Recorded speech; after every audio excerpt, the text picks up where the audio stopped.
முதல் வாசகம் சீராக்காகமம் அதிகாரம் 47 திருவசனங்கள் 2 முதல் 11 வரை.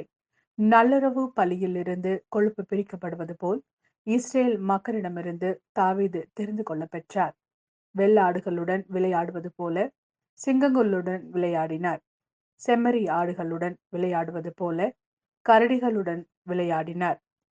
பெருமை பாராட்டிய கோலியாத்தை நோக்கி இளைஞர் தாவீது தம் கைகளை ஓங்கி கவன்கல்லை வீசிய போது ஒரு அரக்கனை கொல்லவில்லையா?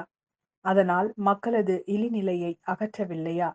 வலிமை மிக்க மனிதனை போரில் கொன்று தம் மக்களின் வலிமையை உயர்த்த உன்னத இறைவனாகிய ஆண்டவரை அவர் துணைக்கு அளித்தார்.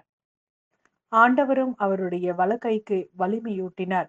இவ்வாறு அவர் முறியடித்த 10,000 பேருக்காக மக்கள் அவரை மாட்சிமைப்படுத்தினர்.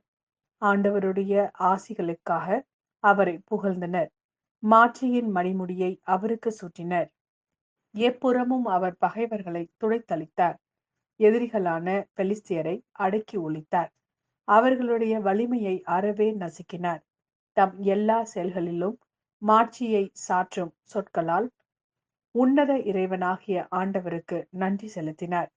தம் முழு உள்ளத்தோடும் புகழ்பா இசைத்தார். தம்மை படைத்தவர் மீது அன்பு செலுத்தினார். தங்களுடைய குரலால் இன்னிசை எழுப்ப பாடல்களை பலிப்பீடத்திற்கு முன் நிற்க செய்தார். திருவிழாக்களை சீரோடும் சிறப்போடும் கொண்டாட செய்தார்.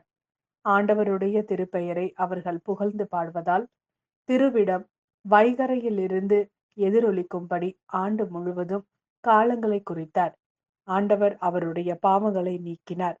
அவருடைய வலிமையை என்றென்றைக்கும் உயர்த்தினார். மன்னர்களின் உடன்படிக்கையையும் இஸ்ரேலின் மாட்சியின் அரியணையையும் அவருக்கு கொடுத்தார். இது ஆண்டவரின் அருள்வாக்கு. இறைவா, உமக்கு நன்றி. மாட்கெழுதிய நற்செய்தி அதிகாரம் 6 திருவசனங்கள் 14 முதல் 29 வரை. இயேசுவின் பெயர் எங்கும் பரவியது. ஏரோது அரசனும் அவரை பற்றி கேள்வியுற்றான்.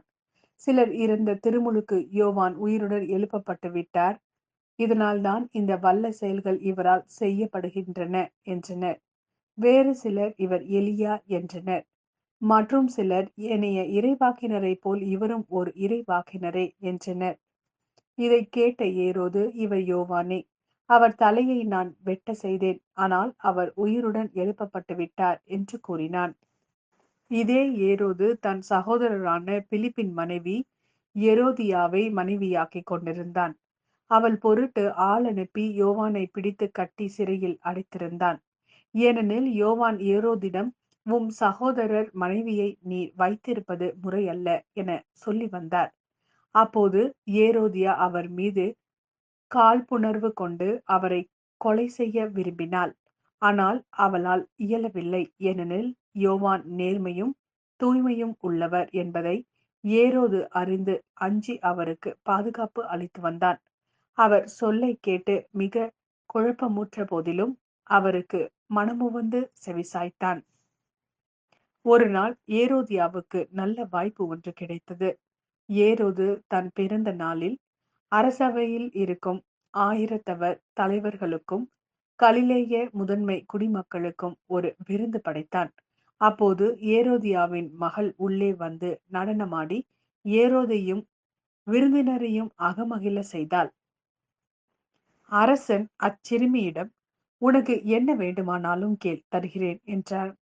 நீ என்னிடம் எது கேட்டாலும், ஏன் என் அரசில் பாதியை கேட்டாலும் உனக்கு தருகிறேன் என்றும் ஆணையிட்டு கூறினான். அவள் வெளியே சென்று நான் என்ன கேட்கலாம் என்று தன் தாயை வினவினாள். அவள், திருமுழுக்கு யோவானின் தலையை கேள் என்றாள். உடனே சிறுமி அரசரிடம் விரைந்து வந்து திருமுழுக்கு யோவானின் தலையை ஒரு தட்டில் வைத்து, இப்போதே எனக்கு கொடும் என்று கேட்டாள். இதை கேட்ட அரசன் மிக வருந்தினான். ஆனாலும் விருந்தினர் முன் தான் ஆணையிட்டதால் அவளுக்கு அதை மறுக்க விரும்பவில்லை. உடனே அரசன் ஒரு காவலனை அனுப்பி யோவானுடைய தலையை கொண்டு வருமாறு பணித்தான். அவன் சென்று சிறையில் அவருடைய தலையை வெட்டி அதை ஒரு தட்டில் கொண்டு வந்து அச்சிறுமியிடம் கொடுக்க, அவளும் அதை தன் தாயிடம் கொடுத்தாள். இதை கேள்வியுற்ற யோவானுடைய சீடர்கள் வந்து அவருடைய உடலை எடுத்து சென்று ஒரு கல்லறையில் வைத்தார்கள்.